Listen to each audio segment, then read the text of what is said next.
गोटे गाँव रे रामू नामक एक लोक रोला। दिने सी काम करिया जाइतिला।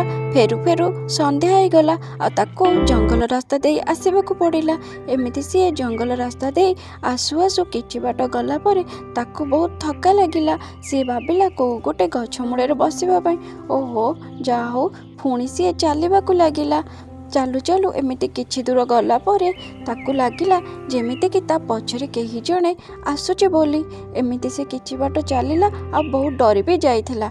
एमिति डरी डरी किछि बाट गला परे से पुणी थरे पछकु अरे मो पछरे तो केही नांती हेले मते एमिति काहे लागिला जेमिति मो पछरे कि आसुची। मते किछि पाद शब्द सुबिला। हां मु सुनिथिले जंगल रे के गोटे रहूची बोली।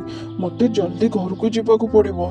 राति हवा पूर्व मते घरे पहुँचवाक पड़िबो। एमिति कही रामू जेतले बुली जाई ता आगरे देखला बेलकु राक्षस छेड़ा होईची। अरे ये मु कौन देखुची ये तो राक्षस। राक्षस मते छाड़ी दियो। मु गोटे गरीब लोक मोर तीन छुआ। मो स्त्री मते अपेक्षा करथिबो। दया करी मते छाड़ी दियो।